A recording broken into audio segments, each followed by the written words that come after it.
என்ன இது ஏதோ ஸ்டீல் பாத்திரத்தை காட்டுறாங்களேன்னு பார்க்குறீங்களா? இது வந்துட்டு சீம்பால். பால் கேள்விப்பட்டிருக்கிறோம். அது என்ன சீம்பால்? சில பேர்த்துக்கு தெரியும், சில பேர்த்துக்கு தெரியாது. தெரியாதவங்களுக்கு சொல்கிறேன். பசுமாடு கன்றுக்குட்டி போடும். அந்த 3 நாள் பால் கறக்குவாங்க இல்லையா, அது வந்து சீம்பாலுன்னுவாங்க.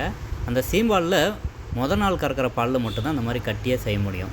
அது எப்படி செய்கிறதுன்னு சொல்கிறேன். இது வந்துட்டு சீம்பால் கட்டின்னுவாங்க, சீம்பால் கேக்குன்னுவாங்க. இது ரொம்ப நல்லது. எங்கள் ஊரில் பெரியவங்களாம் சொல்லுவாங்க, தீராத நோய் இருந்தால் இந்த சீம்பால் கட்டி சாப்பிட்டா குணமடையும் அப்படின்னு சொல்லுவாங்க. இது ஹெல்த்துக்கு ரொம்ப நல்லது.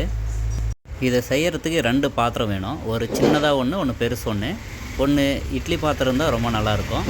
சின்ன இதில் வந்துட்டு பால் ஊற்றிக்கணும். இந்த பாலில் என்னென்ன கலக்கணுன்னாக்கா, முதல்ல வந்துட்டு சுக்கு, ஏலக்காய், மிளகு இது 3ஐயும் தட்டிட்டு அதை நல்லா வறுத்து எடுக்கணும். அப்புறம் அந்த பாலில் வந்துட்டு வெல்லம், அப்புறம் சர்க்கரை ஏதாச்சும் ஒன்று நல்லா மிக்ஸ் பண்ணிக்கணும். 3ஐயும் வந்துட்டு நல்லா கலந்துக்கிட்டே இருக்கணும். சுமார் நேரம் கலந்து அந்த பாலில் வந்துட்டு சர்க்கரை, வெல்லம் இது வந்துட்டு மிக்ஸ் ஆகணும். மிக்ஸ் ஆகணோட்டி இதை எப்படி செய்யணுன்ற வீடியோ ஃபுட்டேஜ் மிஸ் ஆகி போச்சு.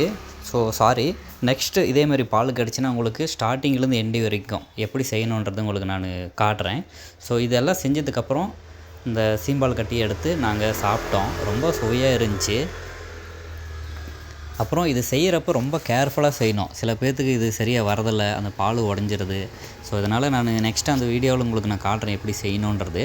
ஆனால் சாப்பிட்றப்ப ரொம்ப சுவையாக இருந்துச்சு, நல்லா இருந்துச்சு. ஓகே ஃப்ரெண்ட்ஸ், பிடிச்சிருந்தால் லைக் பண்ணுங்கள், கமெண்ட் பண்ணுங்கள், மறக்காமல் என் சேனலுக்கு சப்போர்ட் பண்ணுங்கள். தேங்க்யூ, பாய்.